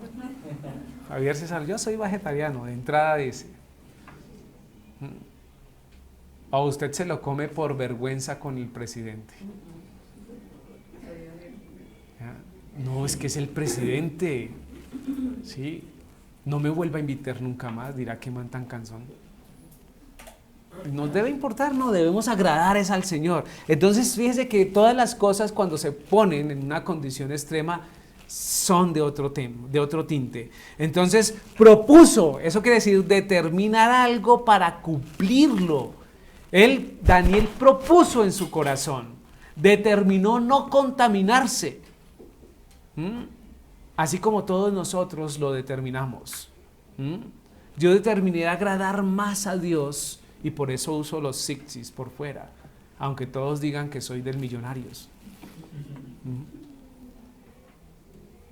Pero para mí es claro que yo debo seguir y quiero seguir al Señor. Eso es determinar algo para cumplirlo. Seguir un plano, ¿cierto? O una línea de conducta. Eso implica proponer o propuso en su corazón. Seguir un plan o una línea de conducta. ¿Sí? Muy bien, miremos el versículo, continuamos con el 8. Ahí que vemos, dice la palabra del Hebreo 13:51, dice idéntico al 13:50 mediante la idea de liberar. Dice ensuciar, profanar, contaminar, deshonrar, excluir, inmundo, manchar, profanar. Eso es lo que está haciendo referencia Daniel. Propuso en su corazón no contaminarse, no marcharse, no quedar inmundo por la comida del rey de turno. Así sea el rey, así sea quien sea, yo no quedo inmundo, porque esa es la condición en la cual quedan las personas que comparten esa situación. El comer la comida del rey implicaba ¿qué? Separarse de las leyes judías kashur o kosher. ¿Sí? Eso es aceptarlo, porque se tenía que comer ¿qué? Pues lo que le sirvieran. Y de hecho, muchos se lo comieron seguramente. Pero también decimos que socializar con paganos y lo que esto implica. ¿Cómo así socializar con paganos? Pues en medio de una mesa pagana, ¿qué cree que va a salir? Y si usted desayuna, almuerza y come con ellos, ¿qué va a pasar? Termina uno asimilándose. Eso es como cuando usted viaja a Medellín. No sé si a todos les pasa, ¿no? Pero a mí sí me pasa. Yo viajo a Medellín y llego diciendo que Ave María.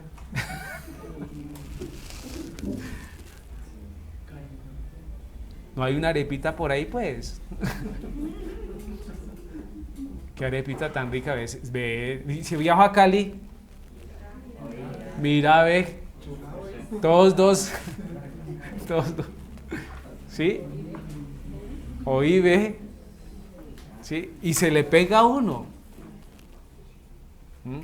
Ahora se necesita estar fortalecidos para no socializar con paganos. Esto suena un poco selecto, un poco inclusive feo, pero si usted no quiere contaminarse con el mundo, trate de guardar, sea amable con todo el mundo, pero pues no vaya a jugar tejo, pues.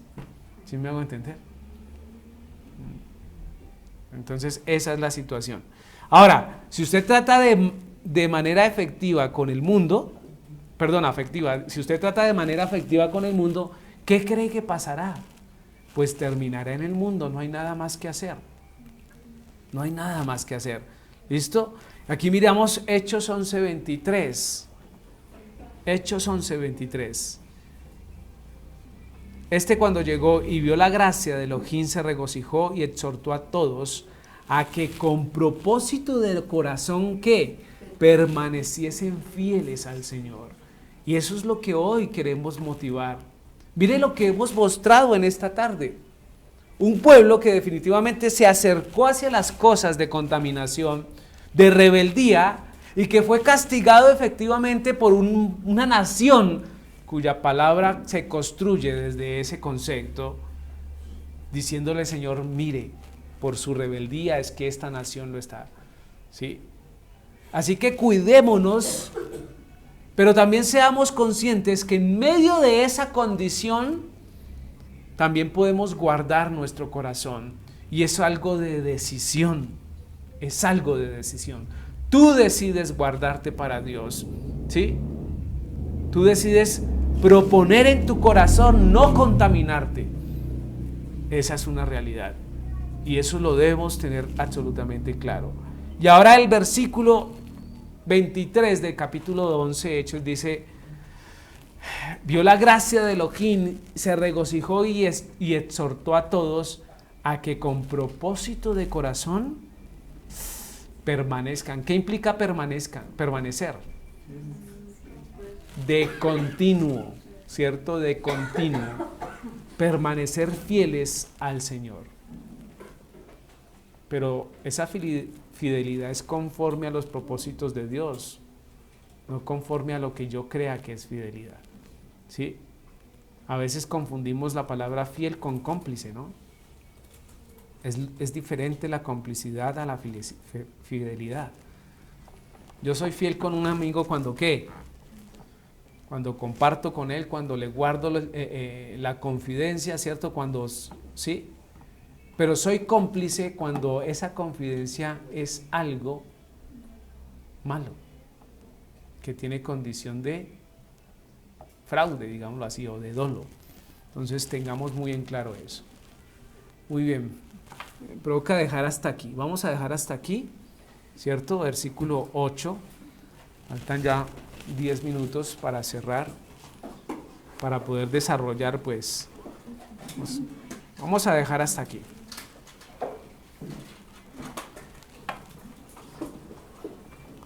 Vamos a dejar hasta acá.